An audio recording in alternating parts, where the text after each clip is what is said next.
Hi, this is Mardy once again and welcome to my channel.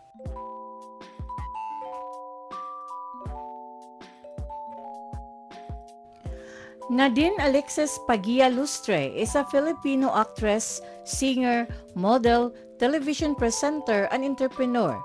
Known for her acclaimed performances in a variety of film genres, she rose to fame for playing the lead role in Diary ng Pangit in 2014. If you are new to my YouTube channel, please don't forget to like, comment, and subscribe. At para updated kayo sa mga susunod kong videos, please click the bell notification below.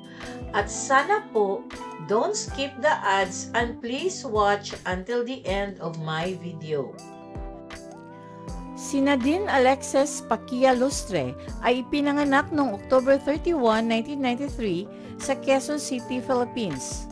Siya ang panganay sa apat na anak, kina Miracle Pagia Lustre at Ulysses Lustre, isang mechanical engineer.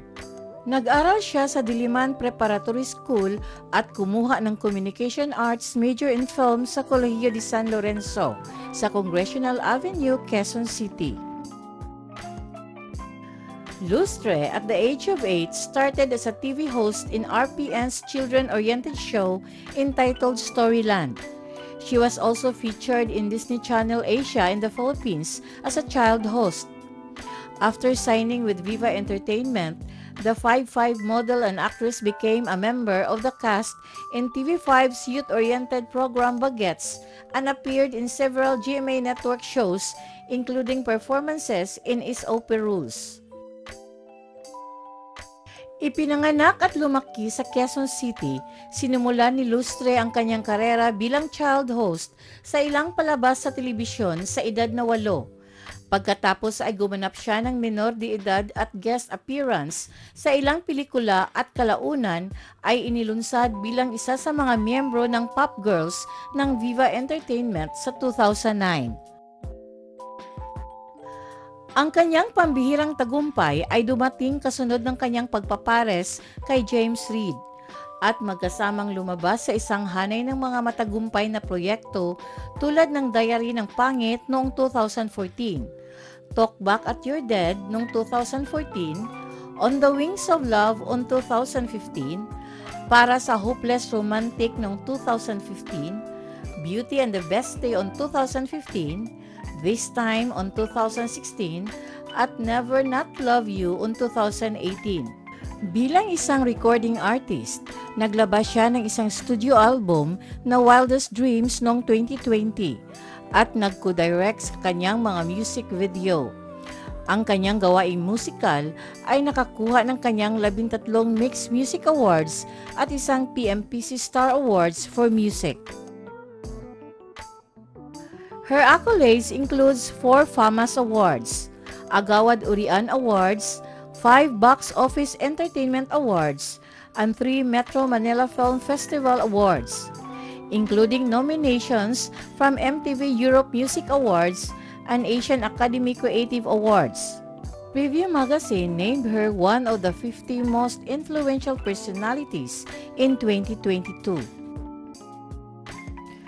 Philanthropically, nakipagtulungan si Lustre sa iba't ibang organisasyon ng kawanggawa at nakasentro sa pagpapataas ng kamalayan tungkol sa kalusugan ng isip at pagpapanatili ng kapaligiran.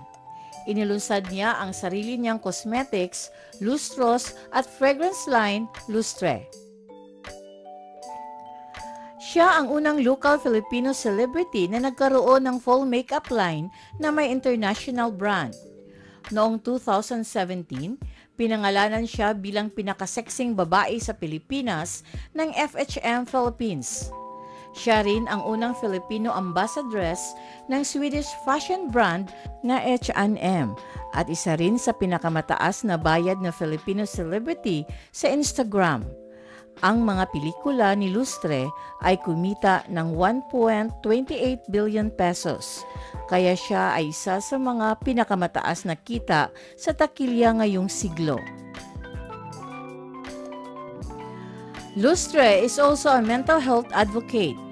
Lustre has been outspoken about issues and advocacies she cares deeply about, such as her advocacy for mental health awareness, her support for the environmental activist group Greenpeace, her call for women's independence, and the need for the government to address the 2020 COVID-19 crisis with help, compassion, and transparency, not threats and lies. Thank you very much for watching.